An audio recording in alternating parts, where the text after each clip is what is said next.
everyone. Hopefully we're live. Welcome to our very, very last MCPS Student Climate Action Council meeting for the 2023 to 2024 school year. This is a really, really crazy moment to be in because this is the first year of the council. We're an inaugural council and it's our last meeting. We're wrapping up an amazing first year and we're super excited for all the discussions we have yet to tackle. But let's start with a quick round of introductions. We can start with Cindy on that side of the table. So just share your name, school, grade, and what region you represent.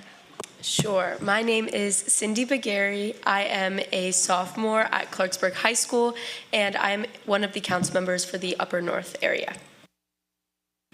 My name is Walter Shaw. I'm a 10th grader at Richard Montgomery, and I am one of the Central Area Council members. My name is Megan Stallard. I'm a freshman at Poolsville High School, and I'm an at-large council member. My name is Quinley Borden. I'm a freshman at Richard Montgomery High School, and I'm also an at-large council member. Hi, everyone. My name is Roger Westley. I'm a freshman at Montgomery Blair High School, and I'm a DCC representative. Hi, my name is Peter Boyko. I'm a sophomore at Northwest High School, and I represent the Lower North region. Hey everyone, my name is Lumina Zong. I'm a junior at Winston Churchill High School and I represent the West area. Hi everyone, my name is Celestia. I'm a junior at Rockville High School and I'm a representative for the Central area. Hi everyone, my name is Faith Naw and I just graduated last week and I represent the Upper North part of the county for the past year.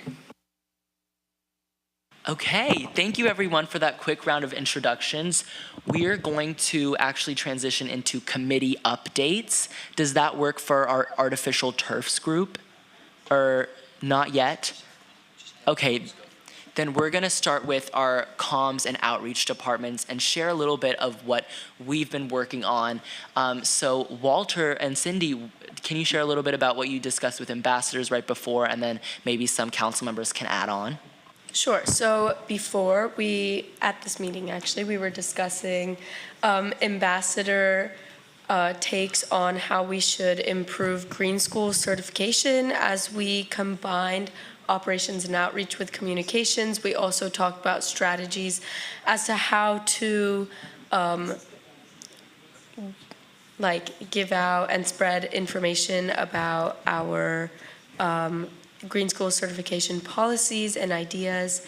Over this past year, do I explain that? Yes, right, over this past year, we have been developing our social media as a part of comms team. Me and Walter have been so lucky and honored to run the social medias and be able to connect with so many different people and schools throughout the county.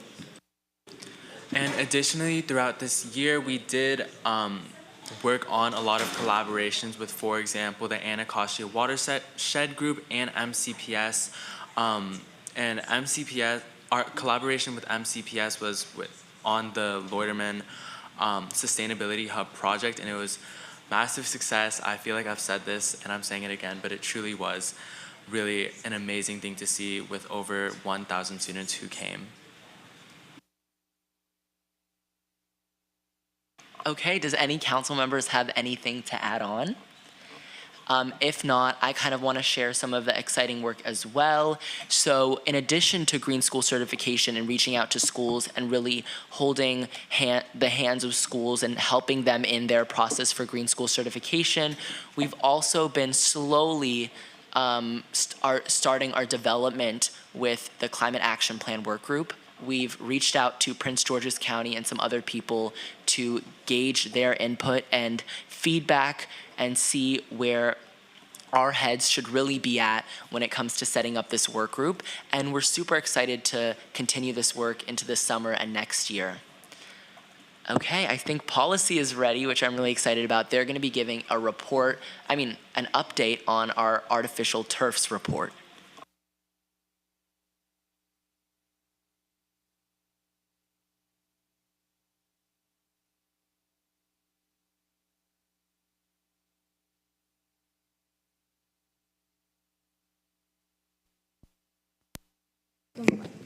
Thank you.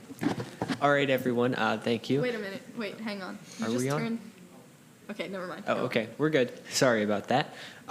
So first up, we want to make a pretty big announcement tonight. So tonight we're actually releasing our artificial turfs report. So the SCAC has been working on this for now exactly 7 months. I think we started on December 4th, so it's now June 4th. So we're very excited to release this.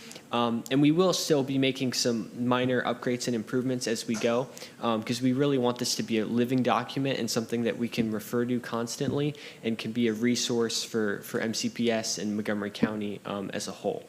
So with that, we're gonna go ahead and read some of our big findings, and we'll open it up to any council members after that for comments. For approval. Yes, and we will also then motion for a vote on the report. So with that, we can go ahead and get the first slide up. So after months of research, the Student Climate Action Council has concluded that artificial turf fields pose a risk to the safety of students and the environment. However, MCPS's grass fields have poor damage, causing slippery and muddy conditions and limiting playability. To address this issue, we strongly recommend the Montgomery County Public Schools take the following action. Number one, we would advise that they designate the following schools as pilots. Now, Springbrook has already been designated as a pilot, but we would also recommend that Wooten High School, Paint Branch High School, Gaithersburg High School, and the new Woodward High School be designated as pilots. Number two, we would recommend that by August 1st, 2024, we would reach out to the Maryland Soccerplex located in Germantown, Maryland, to consult an expert opinion on how to support successful natural grass at a reasonable cost and efficiency for MCPS. And number three, by September 1st of 2024, create a comprehensive budget for installing and maintaining high-quality natural grass fields at the above locations, and publish the proposed budget to MCPS on the MCPS website for a 30-day feedback period. And number four, include the cost of pilot fields in the 2025-2026 capital improvement plan. And number five, include the cost of maintaining fields in the 2025-2026 fiscal year operating budget.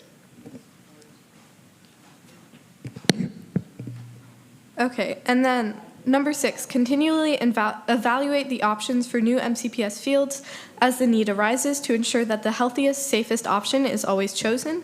Number 7, monitor the quality of MCPS fields by sending a survey to all MCPS students in grades 9 through 12 every 2 years, beginning in 2025, and then we attach some suggested questions. And finally, number 8, continue to consider the ideas, conclusions, and input of the Student Climate Action Council in important decisions regarding the use of artificial turf and natural grass in MCPS. So with that, before we get to our thank you slide, I'm going to go ahead and call for a vote to approve this recommended action plan in our artificial turf report. So all in favor? Okay, that's unanimous, and we have passed our artificial turf report. That's it, yeah. Okay, I'll turn this off. Thank you. Okay, any final comments or questions to add on? Okay. Okay, so we're gonna actually move on to a later agenda item because we originally planned for a bus discussion, but unfortunately the people who we reached out to couldn't make it. So we're going to have a discussion on next year planning for our council. So the first question, and we can just go around the group and share, but what do you feel worked well this year? What didn't work, and what should we keep for next year or change? For example, this can be related to our grant application schedule and organization. This can be for the Climate Ambassadors Program, social media and outreach, the council structure. I think we really need to have an in-depth discussion on these different topics, whether or not we want to have officers next year and keep committee chairs. So does anyone want to start that discussion? I can start. So I think First off, I think like the council, we did a lot this year. We did a great job kind of trying to figure out how to organize ourselves.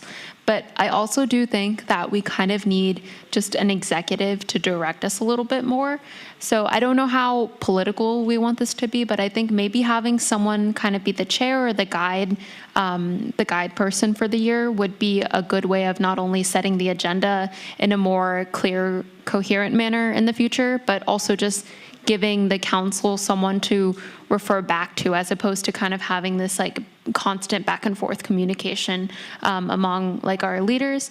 And then as for the ambassador structure, I think like kind of what Peter was talking about, maybe like an officer structure would be helpful, but I don't think we necessarily need to like create a hierarchy or divide that up too much, but maybe give a little bit more structure to the council members ourselves. I think that would be more effective in the future. Just a quick question about that. Do you think it would be appropriate if we have like an officer structure to have like designated roles for each of the council members to do? For example, maybe someone for like a designated 1 or 2 officers for outreach to guests for a meeting, for example? Or do you think it would be more, do you think it would be more appropriate just to have, as you said, like a general kind of chair officer structure? So I think, yes, like to answer your question, I think that's a good idea. Like specializing, I realize is like a lot of us have certain strengths that we kind of play to in the council this year. I would like caution potentially maybe pigeonholing anyone into like one specific area of the council, because I do think like as a council member should be able to complete and fulfill like a numerous variety of responsibilities, not just working on one specific area of policy, but kind of being literate in kind of all of the aspects of what the council is trying to achieve and like the issues that we're trying to push forward on. But I think maybe if we give people like designated responsibilities on top of that, that would be a little bit more helpful.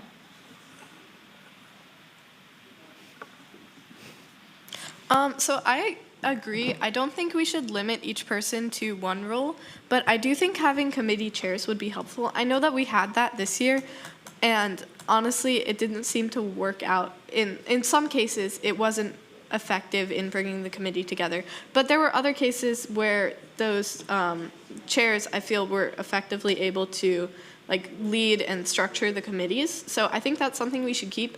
But I will say, I don't think all of the responsibility should fall to the chair, so that, as Faith said, they don't feel that they can only contribute to this one aspect of the council, because even a chair of one committee should be able to focus on other aspects as well. And that's one concern I have with having an overall chair, because we have a lot of different and diverse work going on throughout the council. Having one chair who's sort of is responsible in a way for all of it might be difficult, and like a lot of responsibility to place on one person, when we could have people specifically focused on different areas while they still contribute to the rest of the council.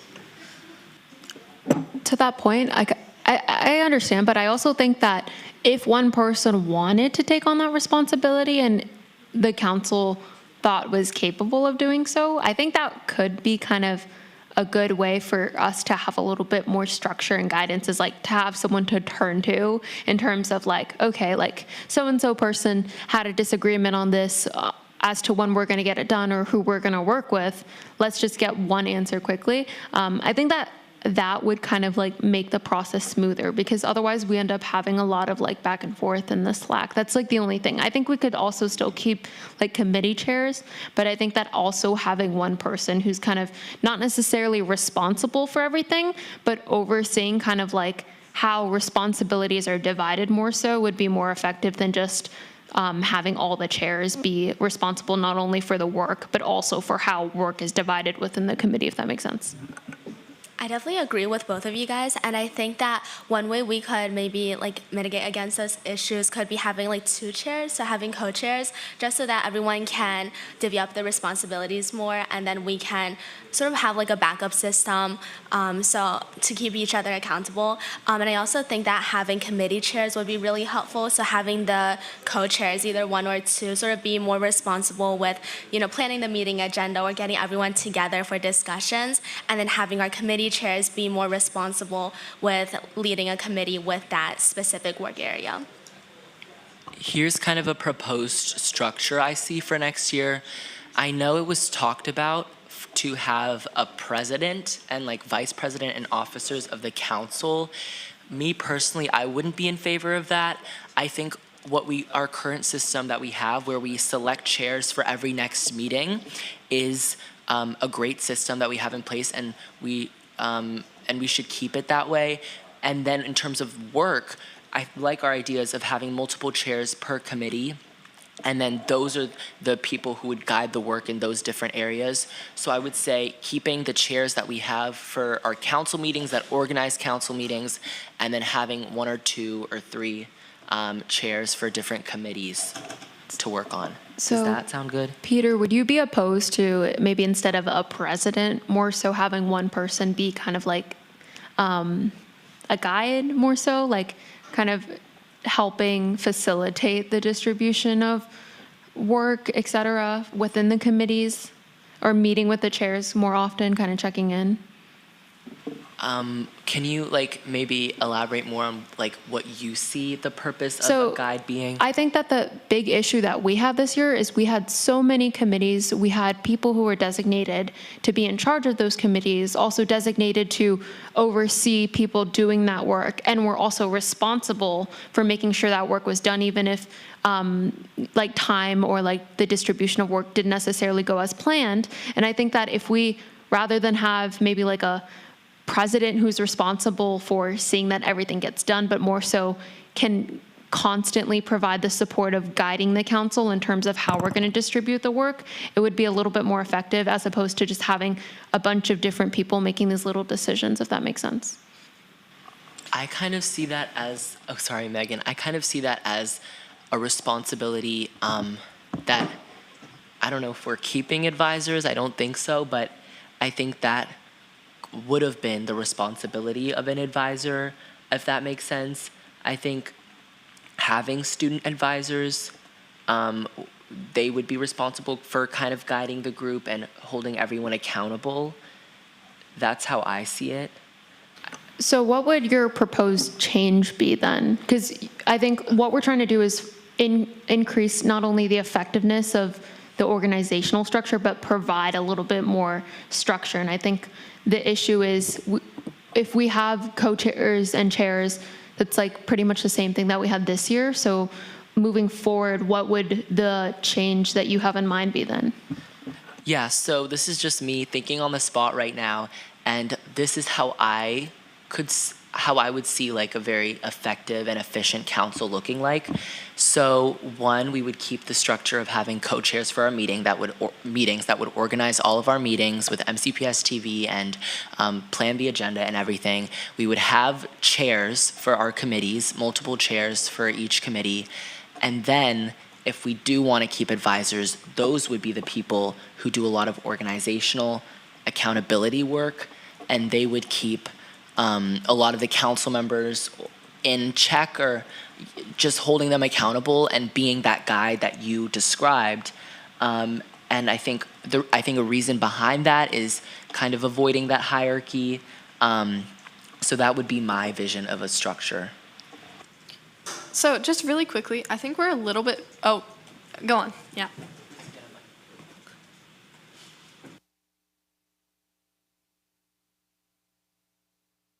Oh, okay. So question for you all. When you say advisors that would be doing the holding people accountable, are you talking about like your technical advisors, or we had 3 students, okay, in that, okay. I don't think that the student advisors this year were super effective just because we didn't fully flesh out what their role was. But I think maybe kind of going back to like the bylaws that we wrote is like we could kind of create like a job description, a little bit more idea of like what that is. Or maybe Peter, you could add on as to what you think that would be. Yeah, I think before this I was kind of against having advisors because I thought, council members were enough, but you bring up a really good point of having a guide for accountability. And I think if we clearly define the roles and responsibilities of an advisor, they can be an effective resource and part of the council that holds members accountable. So I would actually change my previous opinion and say we might want to keep advisors and just better redefine their role. So I'm going to make an assumption here. I think we might be too far along in the process now to have advisors apply, or would it be when someone doesn't make it to the next round of the application, would they have the option to apply to be an advisor? Is that how we would do it? Because I honestly, just really quickly, Faith, I really like your idea of having a guide within the council, because the advisors, as we had them this year, and even the best advisors can't be quite as involved in the work as the council members themselves. And so, well, they do have to be a little bit, Peter, because when you're delegating exactly what's happening, like, you have to know exactly what is happening to be able to properly delegate and understand the work that's going on in the council. And so for that reason, Faith, now that I understand your idea a little better, I really like that idea. So the idea of advisors is an interesting one. I don't know that we've thought about who they would be. The advisors last year came about because those are the students that were on the SCAC steering committee that created this whole thing from soup to nuts. But we did. I think one of our okay, you live and learn, right? Mistakes happen.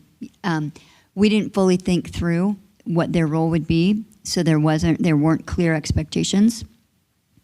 Because I really do think that one of the big issues that we need to flesh out moving forward is accountability. Because I think we all know that some council members were strong all year, others kind of ebbed and flowed, and some just sort of dropped out. And that's really frustrating because, there were 320 kids that wanted these roles, and 14 got them. And to see some students just really not show up that much or stop showing up altogether. And so one thing so I think for the accountability piece, we need to be very, very direct and clear about accountability structures and have benchmarking. And then also, I was thinking about this today, do we want to have, and I'm looking at Ms. Dublinsky here right now, do we want to have almost like alternates? So if a council member is not accountable, is not showing up, is barely treading water where others, and they're really kind of a weak link, or they self-identify that I am over my head, I've taken on too much, I need to step back, that we have a way to fill the slots. And this is just a thought I've been having. If we wanted to have some mechanism for filling an open slot should one occur. And maybe, hopefully, if we are more clear in our accountability structures going forward next year, we won't have that issue. Or it will be easier for other council members to sort of hold their colleagues accountable. But anyway, I see there's a lot of work to do, and a lot of interest in doing it, and so how we have a mechanism in place to keep the seats filled. And then also I think we need far stronger expectations next year about council members being out, because I think only Peter and Maggie this year made school visits. Even when we had other schools coming to us and saying, hey, I'd really like some help getting a green team started, or I'd like some Student Climate Action Council members to come and meet with my elementary school students and really help build some energy around this work. And that just didn't really happen. But that's part of it, and part of our vision was, well, if the council members are overwhelmed and they can't get out there, then it was deputizing the climate ambassadors to get out and make those visits. I don't think that happened either. But that's just more, how do we put the flesh on some of the work and expectations in the coming year, because it's the next year, right? It's, year one, okay, you build on what you've learned, what you've built, how you've grown, the connections you've made, and I think all organizations evolve. And so those are kind of my thoughts about next year as we are moving through the process of selection for next year. And also at some point when we get there, I do want to get Megan and Quinley to talk a little bit more about their idea for at-large council members, because we're tossing around some ideas about how that could be fleshed out. So I'll add on really quickly. I think that moving forward, what we really need is kind of to give the students who are not only interviewed and selected like a clear expectation, but also the ambassadors too. Because I think that kind of the structure that we created is meant to build on the energy, not of just the council members, but like the council members build on the energy of the ambassadors. And at times, because the ambassadors weren't really sure what certain expectations were, and it kind of took us the entire year to kind of form clearly what we wanted that role to look like, we didn't necessarily have that kind of support to fall back on. So I think that creating an expectation for the council members who are now getting involved, and really clearly outlining not only the roles and the responsibilities, but kind of what we're looking for is like the energy, the enthusiasm for pushing the climate movement forward, I think is really important. And then likewise with the ambassadors. So if we could create maybe like some kind of day or maybe like a camp or like orientation where we could kind of help establish that expectation, I think that would be helpful to everyone moving forward. Yeah, I definitely agree. I think our ambassadors were not engaged from the beginning of the year, and so a lot of them just stopped paying attention. So towards the middle of the year, when we finally started to draw people in, there were only a few left that were actually checking the Slack to find that we were offering more opportunities. One other suggestion that I have, I know one of the most important things we need to do is keep all of our council members, not just our ambassadors, but our council members engaged throughout the year. And so something I was thinking, just as a suggestion, we held a few catch-up meetings or meetings to focus on our work just as a council and discuss what we needed to be doing. And we didn't have those, we only had 2 or 3, I think, but those really worked for our ambassadors, I think, to have those online work meetings. And so I wonder if having a more organized virtual once-a-month session for council members to work and discuss what was happening, I wonder if that would keep us more engaged and connected to each other to ensure that we can do the best work that we can, and also so that our council members don't feel isolated or overwhelmed. So, okay, so I would just like to jump in really quick and say that I do like 100% agree with what you just said, Megan. I think that with like all of these committee chairs, I feel like, you know, a council member assuming the, I guess, like responsibility for, I guess, like a committee, that kind of makes it hard. I guess, I wouldn't say hard, but kind of, it can be difficult sometimes to stay engaged in like all of the stuff that's happening. So I do think having these monthly catch-up meetings would be really beneficial. Wait, sorry, did you say the monthly catch-up meetings would be for only only council members? Yeah, because we do also have our monthly virtual work sessions with climate ambassadors, and I can see how this would become a lot of meetings. But Yeah. honestly, Peter, this is a very like intensive organization that we're part of, and so I think having an extra meeting is not necessarily a bad thing in this case, because I personally know that I was feeling overwhelmed, and I know that talking to other council members who maybe some of them were feeling confused about what the work was to be done, that would have helped to even out the workload a lot, especially if we'd done something like that towards the beginning of the year. Okay, so per month, it would be one in-person like SCAC meeting, one catch-up meeting with just council members, and then one virtual climate ambassadors meeting? Yeah. Okay. Oh, I just wanted to jump in really quick and say we could also do work meetings as needed. We don't, if there is no work to be like done, maybe we don't need the meeting, Well, but really as quickly, needed. I don't think there's going to be a time where there is no work to be done during the school year. But Ms. Harris, you had something to add? Yeah, one suggestion I have, this will be, of course, put forward to the Year 2 Student Climate Action Council, but I think it's going to be key, if we do a summer retreat again, to choose in the summer before the school year begins a standing meeting time for the year. So, for instance, the first Wednesday or something. So everybody gets that on their calendar right at the first. We get that information out to all of your technical advisors. We get that out. If you want to host meetings, I'm not 100% sure how much longer they're going to be using this space. We'll ask the TV folks in a bit, but because that I think was an issue we had, was by the time we tried to figure out a standing meeting time, people were all over the place with, I can't do this, I can't do that, oh, this is the only time that works for me. And then we were very late to the game trying to get those meetings calendared for the supports that you guys were interested in.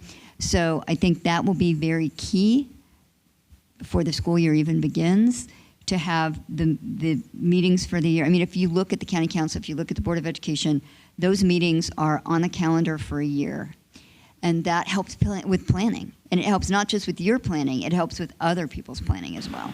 And so that would be my very strong suggestion for work that needs, and a significant amount of work will have to happen this summer, but that will be a very key thing, I think. I definitely agree with that, and I think that should be applied even to like the climate ambassador meetings, like the virtual work sessions, and then also the catch-up meetings. And I think with the catch-up meetings, it would be really good to have breakout rooms like at each meeting for people to go into committees, so that we don't end up scheduling like 5 different meetings, because there's so many different like committees and there's these catch-up sessions. But if we're able to sort of like combine them into one and have a central time where everyone can catch up as a council and then break out into different committees to work on different separate projects, I think that would be really helpful with planning. So one other question I kind of want to pose to the council is, I had a couple ambassadors tell me that throughout the year that the SCAC was overwhelming, especially if they had like been gone for a little bit or been sick. And I think kind of to that point, I think that the SCAC was very effective in kind of letting us have a lot of important discussions kind of since we were figuring things out. But I think kind of now that we know how to set the agenda, where we're going forward in certain committees, maybe we could benefit from a different workspace online. And that's something like for you all to discuss in the future. But I just did realize that there was a kind of added benefit for the policy committee specifically, because we created a Google Classroom. There was a way for people to come in person and then people who weren't there to see kind of what they were responsible for, and it created a really clear expectation, which I think was incredibly effective. When I was writing the report, a lot of the artificial turf report was taken from the research that people completed, and were able to like very clearly see, here's the due date of when I'm going to start working on the report, when I need any of your citations if you're going to be helping, et cetera. So I think that's just something to keep in mind, is SCAC is useful for discussion, but I'm not sure it's the best work-oriented suited workspace, and that's just something that the council has to decide and vote on eventually. Just to be clear, are you talking about SCAC for ambassadors or for the council as a whole? More for ambassadors and like what announcements and work they're completing. It's kind of organized in all those different channels, so it's like they kind of have to like check every single thing. I think there's a lot of benefit for it for the council members because we have so much going on, but I'm not sure for ambassadors who are maybe involved in just one committee, that was exactly what they were looking for, because I think there's like a lot of different opportunities to post announcements and give a lot of opportunities without like flooding students with a lot of communication, if that makes sense. I think to help with the organization of that, I think having like private channels, I think you can do that with SCAC, but I know there's definitely like the option in Discord. Okay, so SCAC also does that. We could make private channels for each of the like committee ones, so that it's like not overwhelming to look at. I think for the council members should be able to see all of the channels, but for climate ambassadors who are involved in specific committees, like just making sure that they're able to focus on one and not be overwhelmed with all of the messages flooding in. I think that would be good and helpful. So I completely agree with the point that it would be overwhelming for the climate ambassadors, especially if they've been gone for a long time. I think that I'm pretty sure this was done in one of the policy meetings in a virtual work session where each ambassador met individually with one of the council members that was overseeing that project. And if they had any questions, they would just spill them all to the council member, who would do their best to explain what was going on in that time. So although changing like the workspace that we use could be helpful as well, I think doing that as well as having these like brief one-on-one sessions with the ambassadors that come to like either the virtual workshops or maybe even the in-person meetings would be definitely helpful to make sure that they understand what's going on. I just had two quick things. Going back to our meetings where we have like those 3 meetings, one in person here, like these, and then one check-in. I was wondering if like anyone, if it's of interest to make those check-in meetings for council members and climate ambassadors, so we could do something similar to an office hours structure where one part of the meeting can be climate ambassadors logging on with their questions, but if there's no climate ambassadors who have questions, then council members would come on, and they're just a easy, relaxed check-in meeting. I'm going to suggest a slightly more organized structure for that. I think the hour-long ambassador work sessions were really helpful when ambassadors were struggling to keep up with the work we were doing. Just to be together and working on whatever we were working on and having them stay on the Zoom was really helpful. But at the same time, I think that's a really, really good idea. So if we did a virtual meeting that was 2 hours long, if we had the first hour be our climate ambassadors and the second hour be our council members, I think that might be a better structure so that we only have 2 meetings per month. It doesn't have to always be like that time, but whatever works. I think that's a really good structure.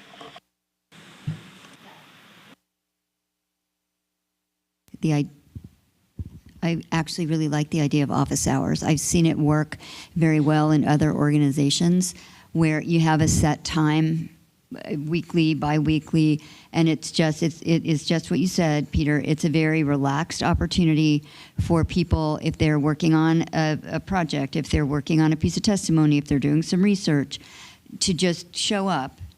It's a little social contract, right? Sometimes that's what people need. If they're a procrastinator, if they show up for an open office hours, that's an opportunity for them to just focus on their work, even if they really aren't even interacting. And I really do like that idea of office hours because I think you can accomplish a lot in a dedicated, fairly unstructured format. I'm gonna add one more thing.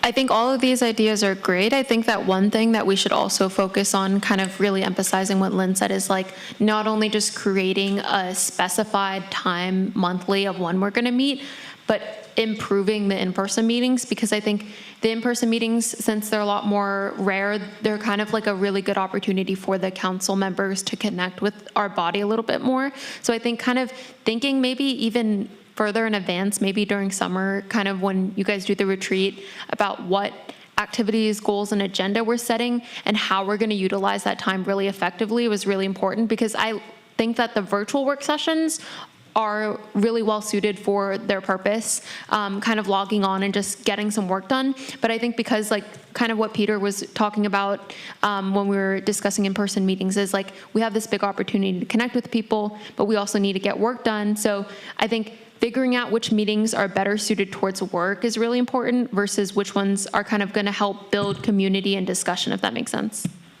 Just to add on to that, I think virtual meetings are, in my opinion, better for work. It's much more easier to share documents, put things in the chat, and then in-person meetings are better for those discussions and updates. Yeah, I wanted to agree with that. I had a question for Raj. Could you expand on what you meant by one-on-one meetings? Did you mean with ambassadors or? So yeah, during the virtual work session, we just had like separate Google Meets set up where each ambassador would like one by one click on the Google Meet, have like a brief discussion with the council member, then return to the original meeting.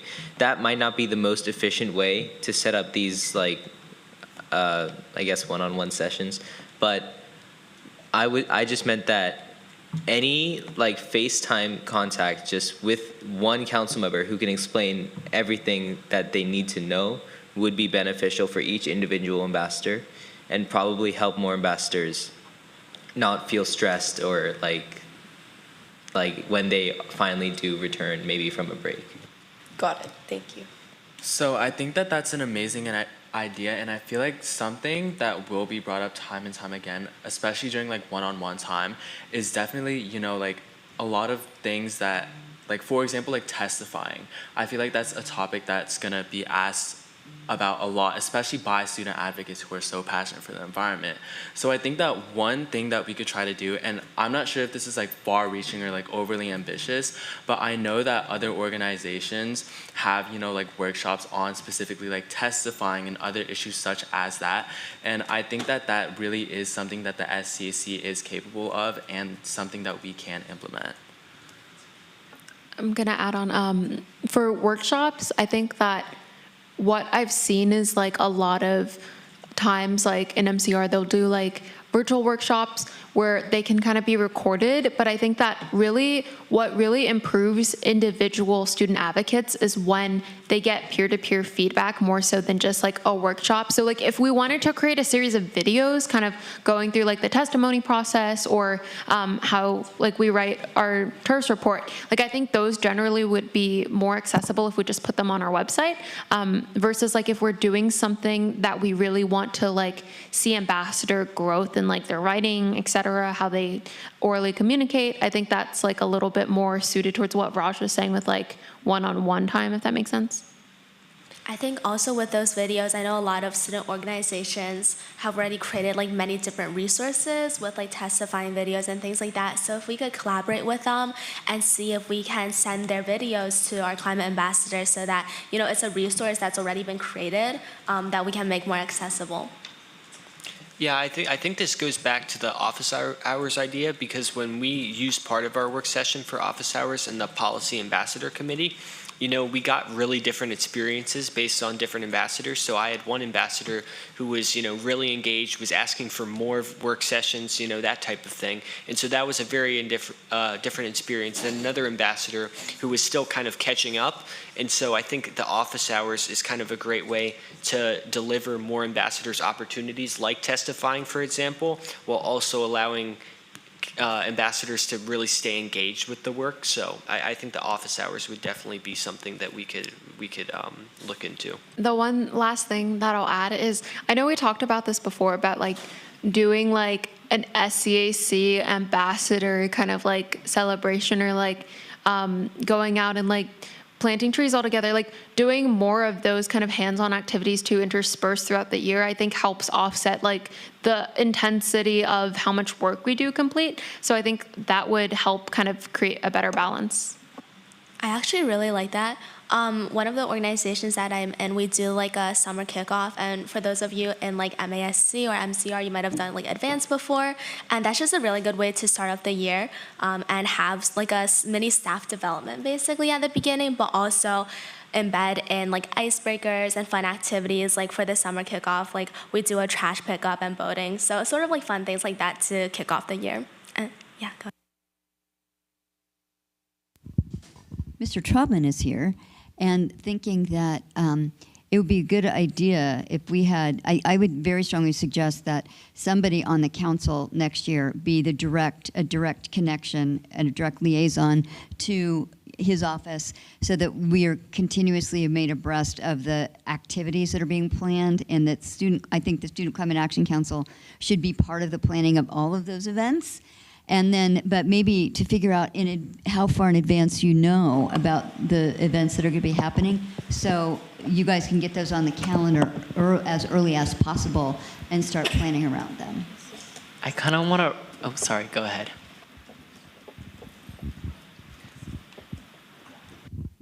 I think that that's a great idea, particularly, you know, one of the ways in which you all can help is now, as we see the federal funds going away, there are gaps for some of these events. And as you all think about how you might want to allocate your budget, could be towards these events, busing towards some of these events, things like that, you may want to consider how that works and increasing the outreach, because I know that's going to be a major barrier next year with a lot of these environmental events. Yeah, I absolutely agree. And I kind of want to wrap up our conversation really quickly. The general consensus is what I'm hearing is we like office hours. We want to have a big retreat, not big, but a retreat over the summer that really sets us up for success throughout the rest of the year. Having, a calendar of our meetings, maybe developing some sort of structure for our committees. And then also making our Climate Ambassadors program more organized with the SCAC. Is that correct? Real quick, Peter, is the retreat with just council members, or there's one separately with council members and one with ambassadors? I think it would be helpful to have a retreat with just council members like we did at the beginning of the year to, get to know one another and One with plan those. ambassadors? Huh? And one with ambassadors too? We can do one with the Okay. ambassadors. That's a good idea. And advisor/guide, do we want to take a general yeah. consensus vote or something? And yeah, I also wanted to hear any thoughts on the alternate idea, to have alternates. I have something. I really like that idea of having alternates. I think, I guess the next question is like, where do we draw those alternates from? So would it just be strong ambassadors? For each area, after the interview process, the top two will be chosen to be council members, and I would suggest that the third individual in each area be the designated alternate, with expectation that they also be active climate ambassadors, because you want them, should the need arise, for them to take a seat on the council. You want them to be, you want them to hit the ground running. So if we were to, implement the system of alternate council members, would that entail kind of sending an email out after all of the interviews and everything and saying you've been selected as an alternate? Okay. How do we want to implement our alternates in the council? Would they what meetings would they go to? Would they go to that retreat with just council members at the beginning of the year? How would that work? I think it would be a case-by-case basis, and I think that alternates wouldn't go to the retreat. I think it makes sense if an alternate is fulfilling a certain person's seat on the council, they can kind of pick up where that person left off. Since we did say that we weren't going to have council members necessarily specialize super heavily in one committee, and kind of maybe generally they'll have an interest, but they'll also have different responsibilities. So I think kind of integrating them would be an individual process, and we could kind of have maybe an advisor or guide help facilitate that process if we did decide to have a guide. And I would suggest too, perhaps having designated alternates will help hold council members a little more accountable next year. If they know there's somebody standing in the wings ready to take their place, maybe they'll show up a bit more. Or not. Maybe they'll be like, oh, okay, if I get to a point where I'm not sure if I really want to commit to this, or I certainly am unable to, they know somebody is waiting. But yeah. So I'm still a little bit confused as to how the alternate would be climatized to the environment of a council member if they haven't been filling that shoe consistently. If they're an ambassador, right, and they need to fill in the shoe of a council member, how would they navigate the responsibilities of a council member as opposed to an ambassador? That's just life. Look at the Maryland General Assembly delegation from Montgomery County. How many of those folks were appointed by the Democratic Central Committee because the person who was elected to that role got appointed to something by Governor Moore or took another job and resigned? A whole bunch of them. They had no experience. That's just life. You would grab them up if they're climate ambassadors. They would have a sense of the work. And just like you all, they will learn on the job quickly. And other people on the council would help them adapt, obviously. So I don't think it's a big issue, because if other people can help them figure out what they're doing and then kind of assign their responsibilities, and we shouldn't have a huge issue integrating new people. Yeah, going off that, also office hours are available, and that can be a wonderful resource for any alternate who assumes the role to ask any questions or understand what's currently going on. My question is, and I know we have to wrap up for recess really soon, but my question for alternates is, would that be a permanent, like, if we notice a council member is falling behind or, I guess, wants to resign, I don't know how that would work, would the ambassador permanently take that place, or could a council member be like, oh, I want to take a break for a month and then come back? So I think if you look at our applications, both that last year and this year, there is a very strong emphasis on the commitment you're making and the time that's required. And so, again, we'll want to build in some accountability expectations and measures that are clear.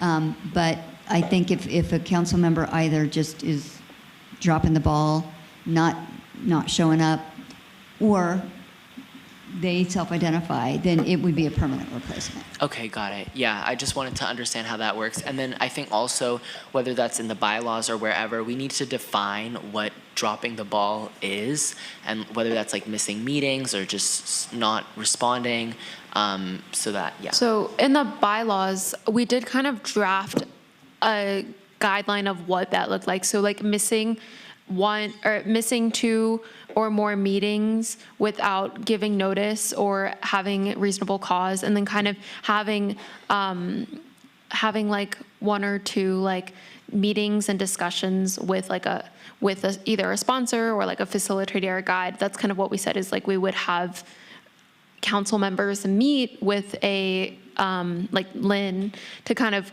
talk about what's going on, and if they couldn't adjust that, then we would ask them to step down. Yeah, and just really quickly, I think that's something that we could also discuss at the retreat.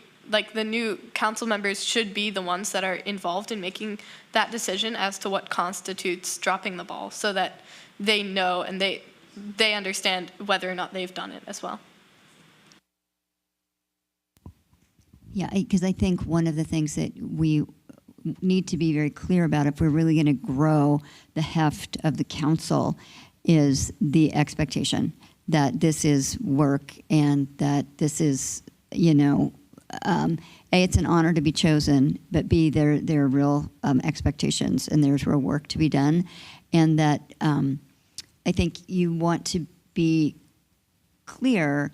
If you write into your bylaws, I think, Faith, your example was if you miss 2 meetings without, excuses and things like that, you need to be real clear what is an excuse too. Because I will tell you, I've been on the Board of Education for 3 years and 5 months. I've never missed a meeting. I've never missed a committee meeting. I've never missed a board meeting. I've never missed a meeting. And sometimes I have to participate virtually, but I've never missed a meeting because that is my job. That is what I signed on for.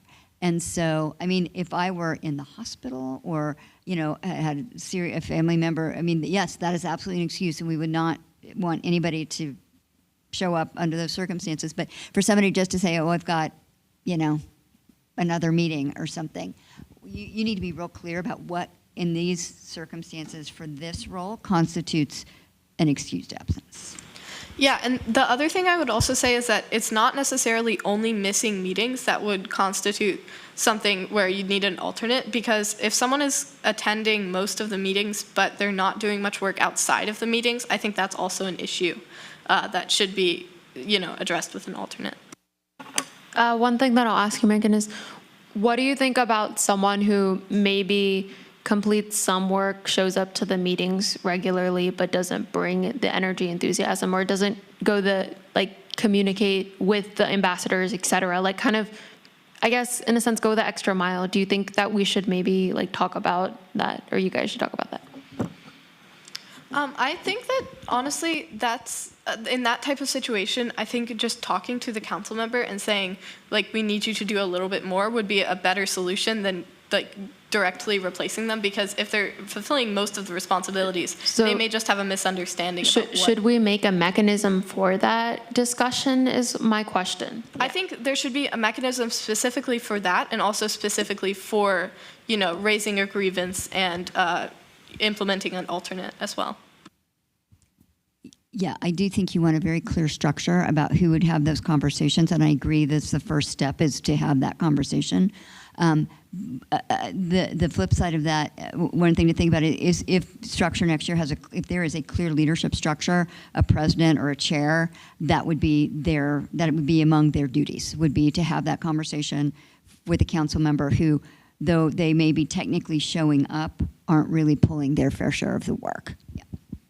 But you definitely want a structure for that, not just everybody looking at each other wondering who's going to talk to them. Okay, one last comment from Megan, and then we'll recess. Oh, I think, well, I don't know if you want to wait to do this after the recess, but something, going back to what Lynn was just talking about and something we were discussing earlier, should we take a vote right now about whether to have advisors or guides in the council, or do we want to save that for after the recess?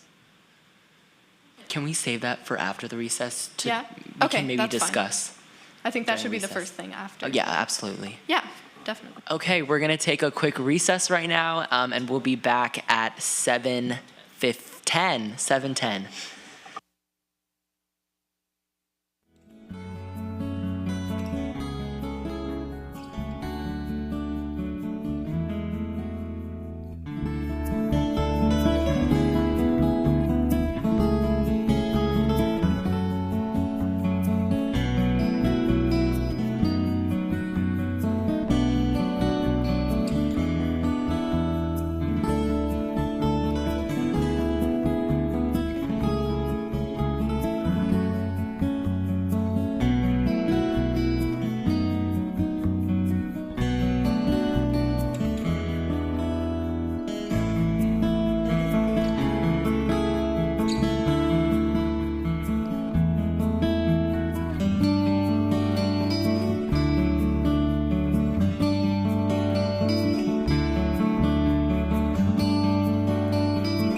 Okay, welcome back to our meeting. We're gonna go ahead and continue on with our discussion.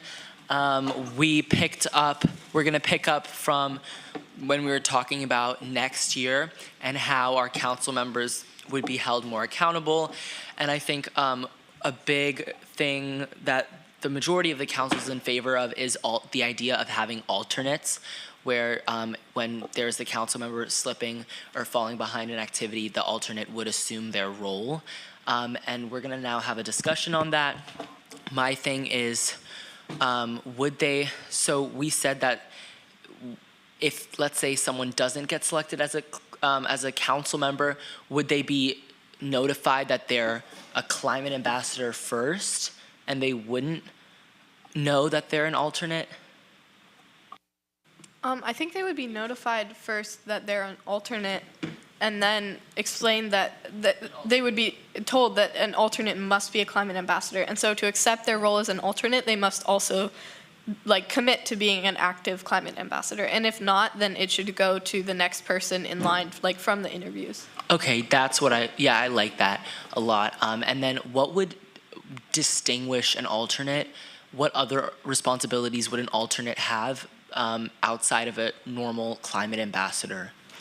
Before they became instated as a council member, I don't think they'd have any additional responsibilities. Okay, and then what would happen if alternate also becomes inactive? How would we hold them accountable? I think in the case that does happen, then we'll just pick another person from the pool. But I don't think that's necessarily a pressing thing. I think just the importance or the significance of the issue here is we need an alternate in place. They don't have any responsibility. It's not super significant, but just their presence kind of will help us in that scenario to have a backup. And obviously, if there's a very specific issue, then that's something that I think the council should discuss at that time based on the scenario and then work out further. And then I think according to what Ms. Harris was telling us about her idea of what the alternates would be, there would be one alternate for every 2 council members selected per area. Is that right? Yeah. So then I guess you could also just have one of the other alternates from another area serve as an at-large council member until everything gets fixed. So I think that was something separate, and I think we should wait until Ms. Harris comes back, because we did want to have a discussion about our ideas for at-large council members, and that was something that we discussed a little bit after our last meeting. But right now, can I bring us back to the vote that we wanted to take about? So I think the question was, and correct me if I'm wrong, do we want to have a guide, or if someone else thinks we should have multiple guides, that's something we can discuss. But no, starting with one. So do we want to have a guide within the council who facilitates work and ensures that every committee is dividing its work well and that everyone is engaged? Or do we want to have that role be given to advisors? I think to clarify, what would the big difference be between an advisor versus a guide? I think we kind of talked about how the advisors this year were seniors, or maybe having advisors be students who previously served on the council. If we have specific council members who wanted to fulfill that role, maybe we could discuss that. But I don't think there's a big difference between a guide and an advisor. They kind of still fulfill the same role, right, Megan? Well, the difference, they would fulfill the same role. The difference would be that I'm talking about a guide as in someone within the council. And I think that's what an advisor would be someone outside the council? Yes, the advisors we had this year, but hopefully more involved. But would they be able to help divide the work as well if they're not really doing the work themselves as a council member? That was the concern that I had. So do we want to just take the vote now? Because I think you and I first, we agree on that. Do we have any other questions, comments? Concerns? I'm just a little confused. So a guide is someone in the council. A guide would be sort of instead of calling them a president, it would be a guide so that to take sort of that all of that responsibility, so that they wouldn't feel overwhelmed. Maybe call them a facilitator. That's also a good. I think facilitator. Okay, I would be more in favor of someone outside of the council, our current advisors. And what was the concern about that? the having concern, advisors? Yeah, was that they wouldn't be as involved in the work, and so they wouldn't be able to facilitate the tasks as efficiently and as well.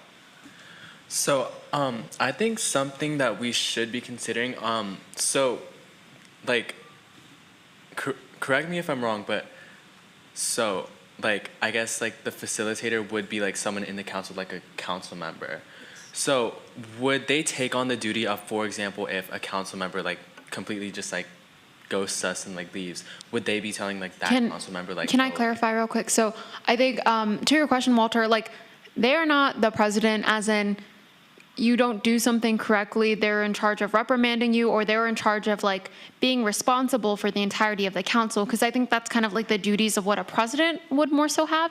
But I think what Megan and I discussed, at least, about having a facilitator would be someone who is starting proactive measures to not only distribute work evenly, but kind of help nudge people in the right direction. So maybe if, like, we have 3 different people working on one task and we have no one working on a different task, the facilitator would be that person who is responsible for kind of pushing that person away, asking them, can you please do this, X, Y, and Z? Obviously, we have council members who can help each other, but I think a facilitator would have a designated role of adhering to the agenda that the council sets in the beginning. So, like, if we set an agenda as a council during summer, like this, these are our goals and these are the checkpoints, then the facilitator would just be responsible for making sure that we're getting closer to those checkpoints, as opposed to kind of like mandating, here's how we're going to do everything, if that makes sense. Yeah, and just to add on to that, I think they would be looking at the bigger picture. But for example, if a council member, if a grievance was raised about a council member, they would be the one having the discussion with that council member and potentially bringing in an alternate, and they would be the one to make those, I guess, well, would we have a vote on that? Or would I don't necessarily think that we should have a facilitator be the person who is responsible for council member conduct and behavior, because I think that's more of like a president's role. But I think if we could direct that and fully flesh out that process and have our sponsors be in charge of that, I think that's a little bit more helpful, just because like having an adult outside guidance provide suggestions versus like a facilitator who's in charge of setting the agenda, the work, but also like can like direct the council, like, okay, maybe we have a problem here, and then ask a sponsor to step in, if that makes sense. As opposed to like being the sponsor and saying, you need to do X, Y, and Z, or like this is going on and like we need to address this, if that makes sense. So I wasn't saying specifically mandate, but I don't know if we want it to be like everyone votes on whether I don't think that makes sense, actually, to like vote someone out. That doesn't seem like a good idea at all. But if we were to raise a grievance, it seems like the facilitator, who's the one sort of making sure that the work is divided evenly, would be almost the perfect person to see, oh yes, this person isn't fulfilling their role or the work that I've assigned to them. I just think that all grievances should be taken to a sponsor, the adult sponsor, because of the nature of them like being personal. And I mean, even a grievance could be against the facilitator, but I think we should make the role very specific, and that it's a person's job to guide the council. Like, yes, they can like maybe help sort out like conflicts, but I think that like if we're talking about removing someone from the council, I think that's a very specific thing that should maybe go to an adult sponsor. I think this is also a conversation we can have on the side, but I just want to hear from some people who haven't been talking as much and see what you think is more effective, whether a facilitator or guide or whatever, I'm going to call it a guide, or a outside advisor, or a alternate. What's more effective? Peter, I want to clarify. I think the alternate is like a separate thing. So I think we're deciding on the facilitator / guide or an outside advisor. Yeah. And I think the alternate, we've kind of like reached consensus that we want to have an alternate. Is that right? Head nods? Okay, So yeah. So I was, it was my understanding that we would have one of the three, but are we saying we would have alternates and? We already said we would have alternates. What we're discussing now is, should we have guides or should we have facilitators? Yeah, okay. Yeah. Hang on, Faith, to clarify, I think guide and facilitator meant the same thing. Should we have a guide / facilitator within the council or outside Can of the we council? just call it a guide? Sure. Okay. Thank you. That's fine. So a guide within or outside of the council? That was the question. I think that since there are a lot of other items on the agenda to get to, maybe after a quick vote, we could. Should we just take a vote as a, like, because if anyone has comments, does anyone have a comment they want to make? If not, I think So we the should just take a general vote. consensus is alternates and a guide or. So we are having alternates, advisor. and then right now we're talking about, do we want someone to set the agenda and help guide the agenda as a facilitator? Does that make sense? Yeah. Okay, so I guess we're taking a vote, so. I know. Could I call Well, for a vote? hang on one second. Lynn, okay. Yeah, I will once again caution this group from taking any votes that would bind the next council who are not represented here.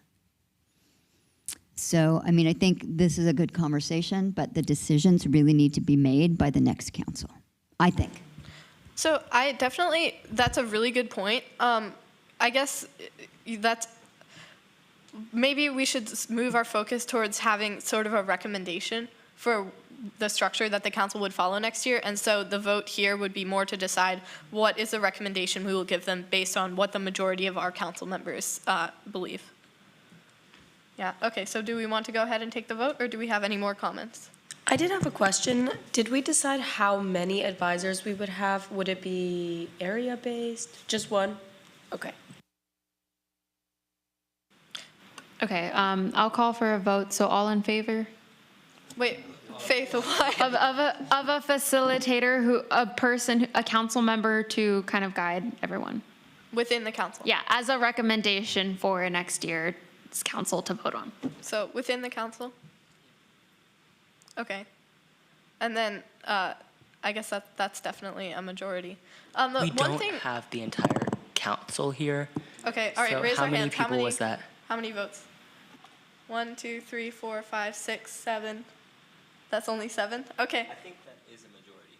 That's not a majority. That's That's half. a half. Isn't it? Yeah. I think the people who are missing are the seniors who've graduated. Yeah. So we would. Okay. So that's fine. One thing I did want to mention, if we are only having one advisor, I thought it was going to be more. If we did have it outside of the council, that's a role that Nikita would be interested in. I know that she mentioned that. She was on the council this year, but that's, I guess, I don't know whether we want to like ask her whether she'd still be interested in an advisor. We could role. put this in the meeting notes and then kind of give that to the next council. Yeah. That sounds good. Yeah. Okay, so if there are no more comments about this discussion, I know, especially Quinley, we wanted to talk about the grant application process for next year.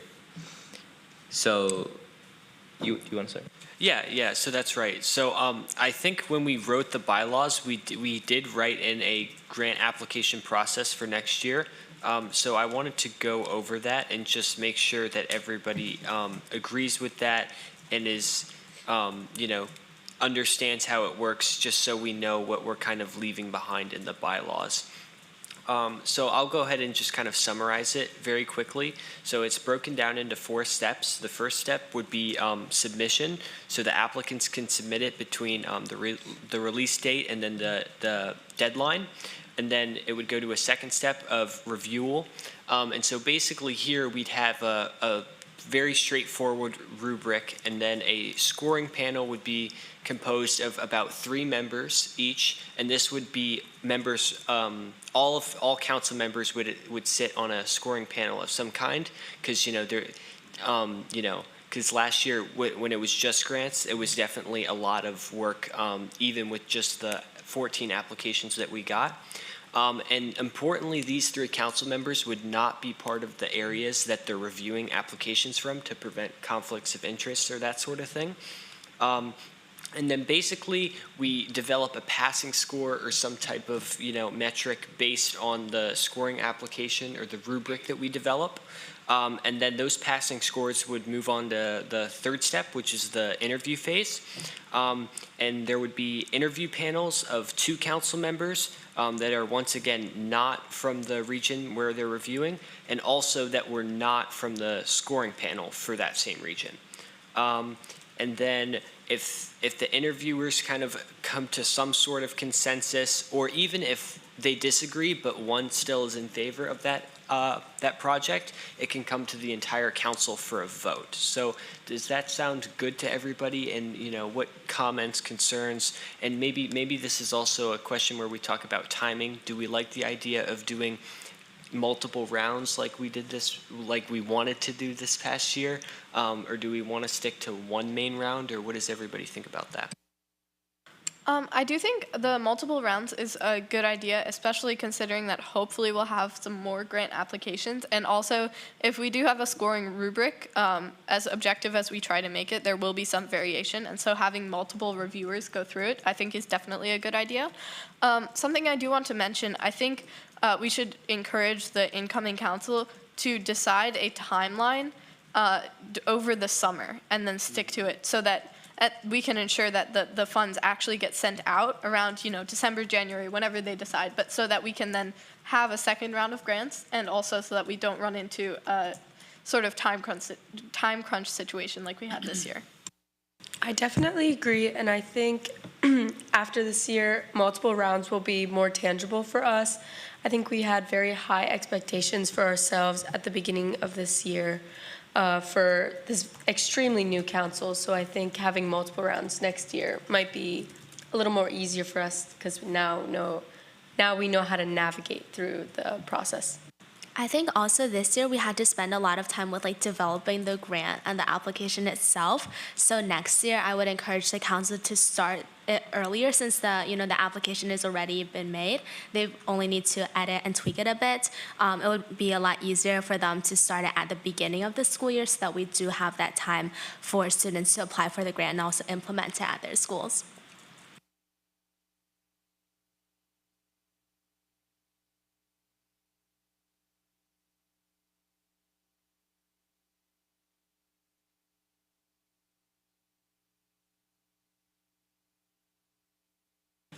Are there any more comments on grant applications? No? Okay. Then do we want to move on to a brief overview of what we've done so far with social media outreach?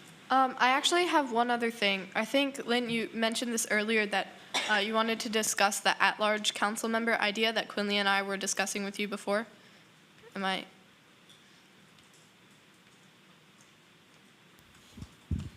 Yes, we are brainstorming. I think you all thought that there was value in having some at-large members.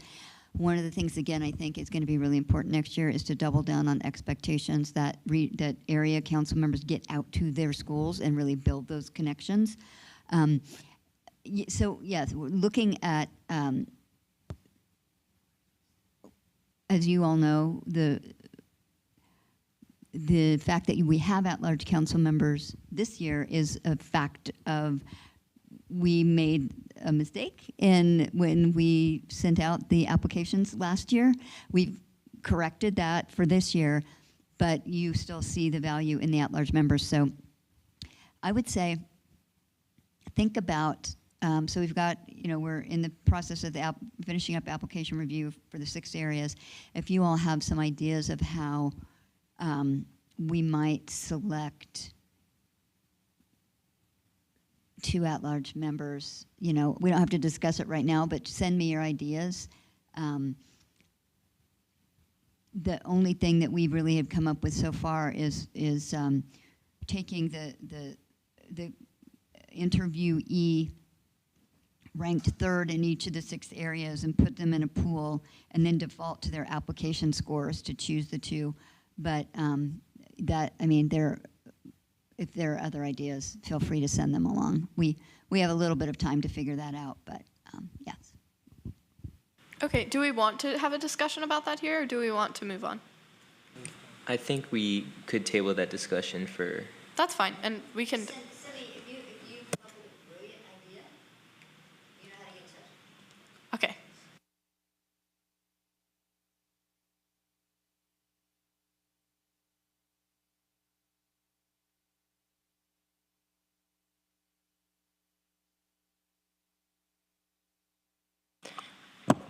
we're gonna now jump ahead a little bit and talk about our thoughts on where, I guess, one of the discussion points we have here is where we see the future of sustainability going in MCPS, and how we can get there, and what our county needs to work on in terms of sustainability. So that could be with the climate action plan, that could be with so many different things. So does anyone want to kick off this discussion and maybe talk about what their vision and what they see for sustainability in the county? To be clear, Peter, are we talking about kind of like setting a recommendation for next year's agenda? That wasn't the intention at first behind this, Okay. but it could be. Just Okay. like sharing our thoughts and having a quick discussion. So is this like more informal, or is this like we're trying to like? More informal. Okay. I would say.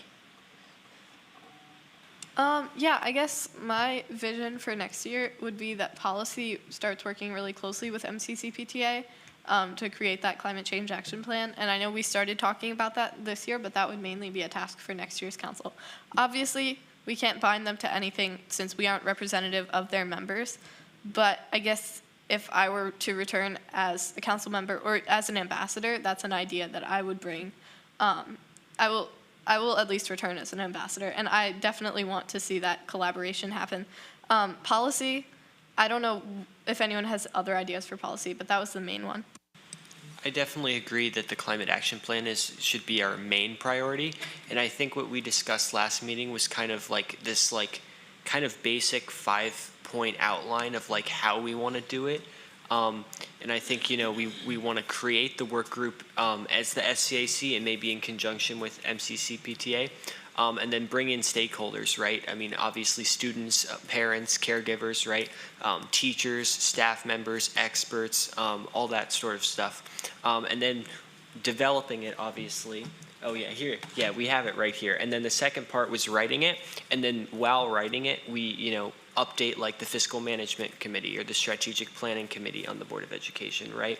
And so, working in conjunction, we can kind of build something that will fit MCPS.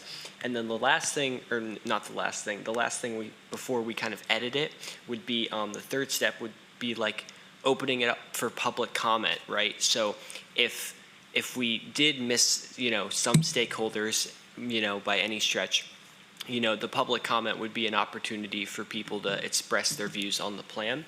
And then that would allow us to, really finalize the report, edit it down, that sort of thing. And then it would end with us proposing it to the Board of Education. And then not only that, but pushing, the board, even the county council, right, to fund these priorities and make sure that we meet them, so.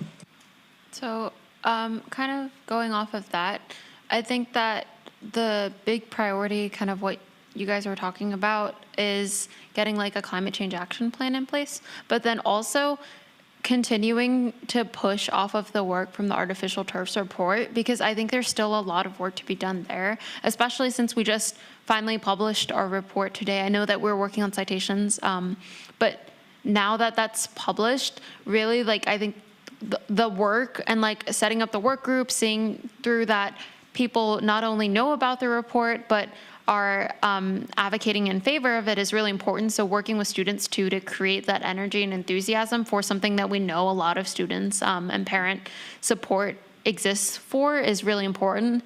And then the last thing that a lot of ambassadors brought up to me was kind of talking about like transportation methods to school. So I know that like they've done a lot of like discussions about like MCPS bus electrification, but I think that's something that the council should explore too, because we really kind of like focused on turfs, and because we kind of didn't really set a clear agenda, we got like stuck spending all of our energy on the policy committee there. But I do think like there are other priorities that we need to start like so to speak, like putting the seeds in now for the future, if that makes sense. Is like we need to start exploring those things, wrapping up old things, and then also continue to work on like the big agenda item, which is the climate action plan. Yeah, so first of all, I think the climate action plan can definitely include something about artificial turfs and utilizing the research and the recommendations that we've already created. But Quinley and I were actually discussing this pretty recently. I think something that we'll encounter with the new council that we haven't encountered is every year we will have new responsibilities, things that we've pursued in advocacy that we need to continue to follow up on. So this year it's artificial turfs. After next year, hopefully it'll be the climate change action plan, making sure that it's implemented properly. And so I think having sort of a brief with the new council, with these specifically with policy leaders, with the issues that we've already focused on, to make sure that they know about them and can continue to advocate for that, I think that's really important. And obviously we didn't experience that last year because there was no previous council. Yeah, I think next year definitely the priority should be the climate action plan. And then I had another thing. Lynn, you met with Eliana, right? And did she talk to you about the Green New Deal resolution?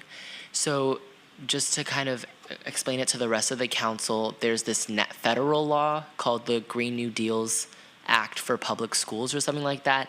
And the group that Eliana's working with is part of a bigger nationwide effort that's trying to get more school boards to pass this resolution. And if there are more school boards that can pass it, it would bring some attention to the federal law and show that many schools are behind this. So I was wondering if that's something the board would be interested in. And then I know last meeting we talked about this resolution and how would we ensure that there is support behind our work for a climate action plan. And I think a resolution would be the best step forward. And I know we were kind of going back and forth with that, but I was just wondering what you have to say.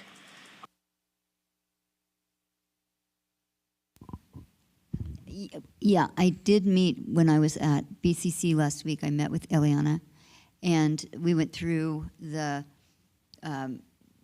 Green New Deal resolution, and it needs some work. It's generic. What I think they've done, I think there's a generic one that's been created, and it needs to be tailored to the school system.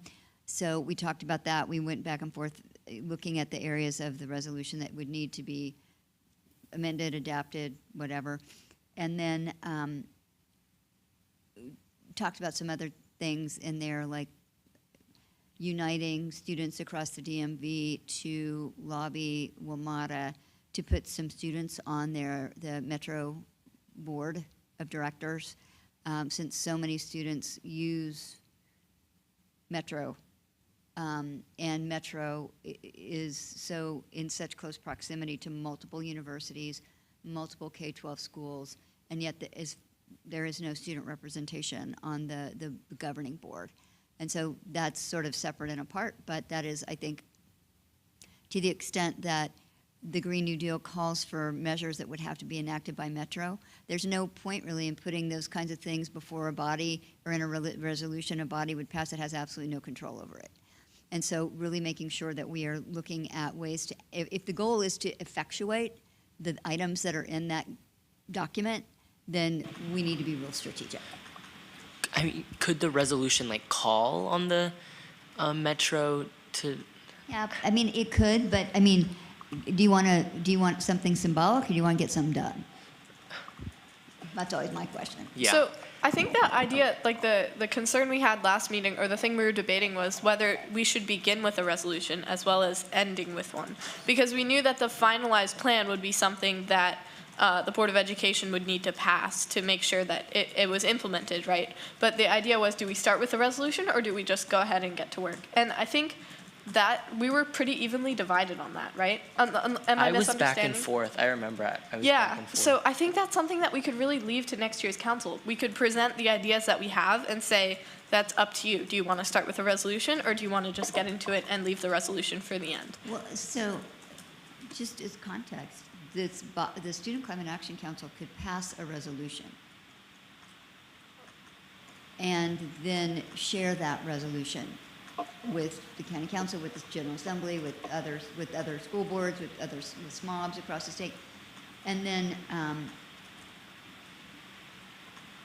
there could be once, and if you wanted, you could pass a resolution, but I think what if you have a finalized climate action plan that you want adopted, then do you want it adopted as a resolution, which just kind of gets put on the shelf somewhere, or do you want it adopted as an addendum to the sustainability policy? So think about the form that you want it to take. And again, do you want this to be more symbolic, or do you want this to have teeth? Well, I think we definitely want it to be like less symbolic and more something that facilitates action. I'm not entirely sure about like how, in what form we want to publish it.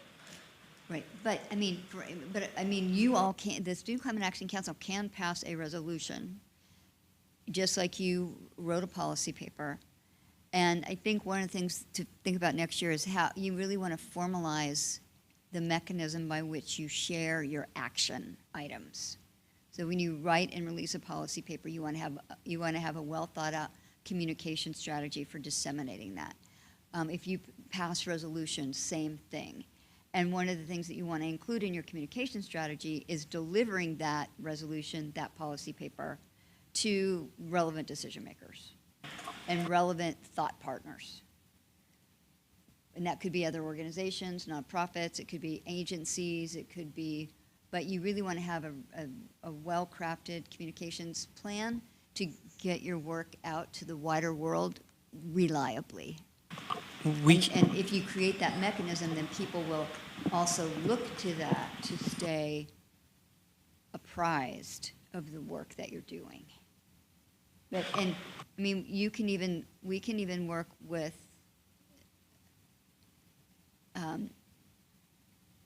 accompanying your communications around distribution of your work with press releases and that kind of thing. That could be part of your communication strategy. As a council, we can definitely pass a resolution, but I really want the board to pass a resolution as well that would, number one, show support behind our efforts to set up a climate action plan, and to also support the federal law, the Green New Deals for School Act. That's why I really want the board to pass that resolution, and we can sort out the details, whether how symbolic or action-oriented it can be, but I think that would be the best first step. And maybe also this is a discussion that should be left to the future council too, just because I think the nature of it is if you're setting the agenda of what strategic goals or moves we're going to be making, that's something that a lot of different people should kind of have a say in, I guess. And I will say, you also want to be very cognizant of your audience. I would say, generally speaking, the current structure of the Board of Education and the County Council, well, I can't really speak for the County Council, is not really interested in symbolic resolutions. They really aren't. It's what's the point? And so they're much more interested in more direct actions. And if you have something that's quite comprehensive, you're going to want it, just like if you're proposing a bill in the General Assembly, you're going to want to accompany it with a fiscal note.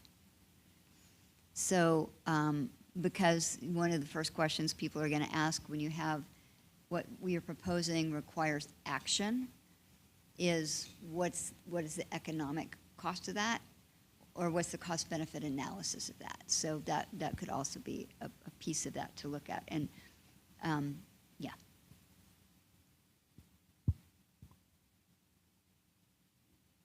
Okay, and this conversation and many more that we had today, we can definitely continue on the side.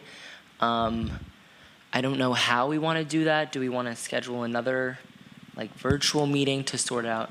I think a virtual meeting would be helpful, Peter, because there are a lot of loose ends here. Yeah, and I don't want so. This to be the last time.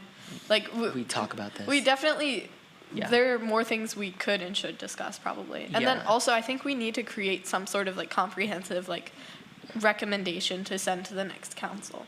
At that virtual meeting, do we want to also figure out the guide and outside advisor situation as well? I think we've mostly decided that. The only reason I would want to hold off is because Nikita would be probably very vocal for advisor because that's something she was interested in. So I want to hear her opinion on that before we make a final decision. Does that make sense? Yeah, that makes sense. Okay. Okay, then we can adjourn. Well, not yet, but we have some last minute things we want to say. So do you want to take it away? Okay. So, first of all, I think this marks a great end to our final official SCAC meeting. I think it's been a great year.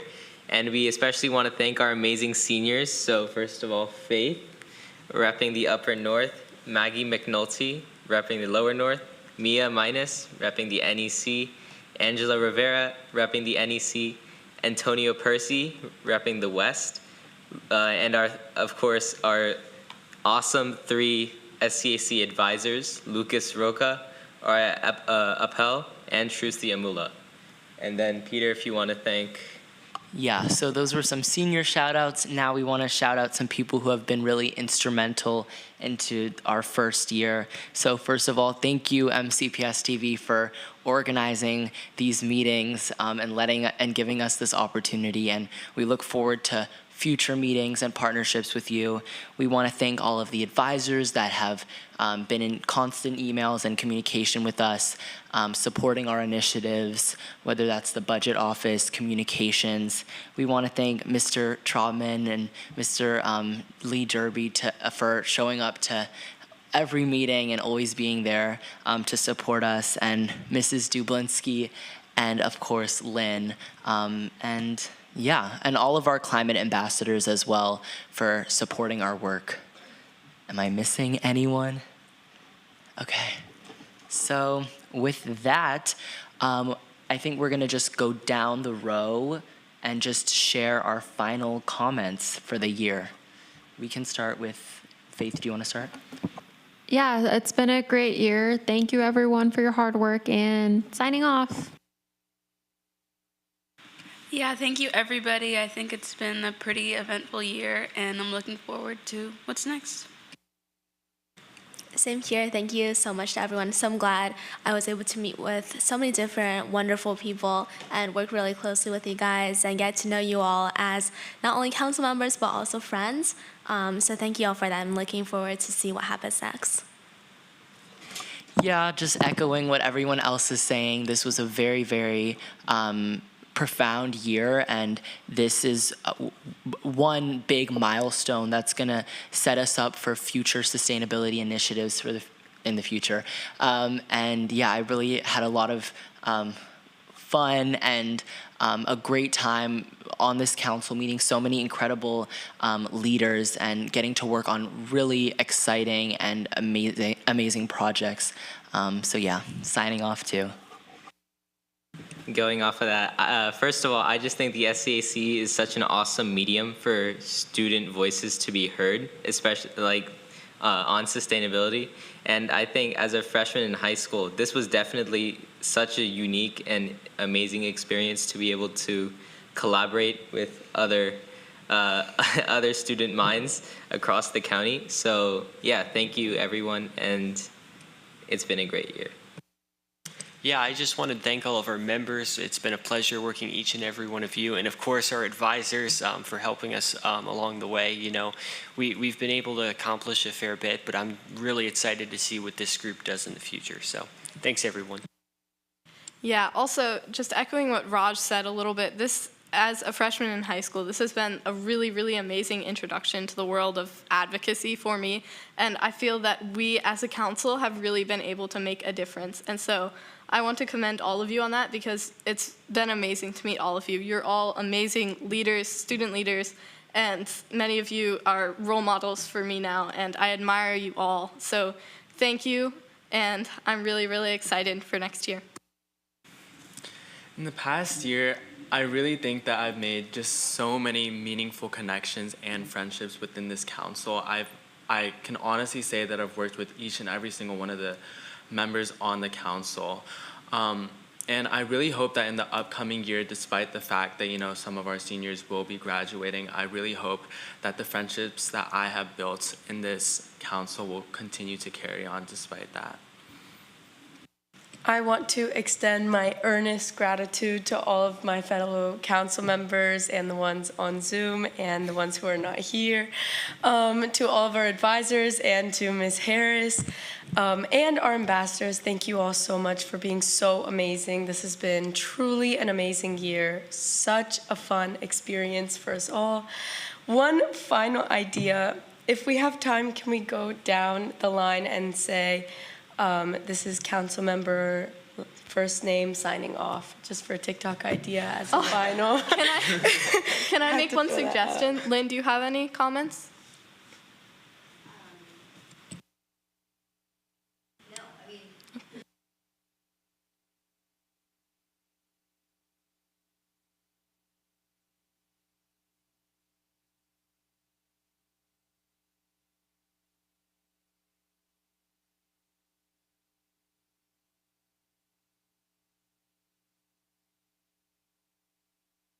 So should we? Okay. This is Councilmember Cindy signing off. This is Councilmember Walter signing off. This is Councilmember Megan signing off. This is Councilmember Quinley signing off. This is Councilmember Raj signing off. This is Councilmember Peter signing off. This is Councilmember Lumina signing off. This is Councilmember Celestia signing off. Councilmember Faye signing off.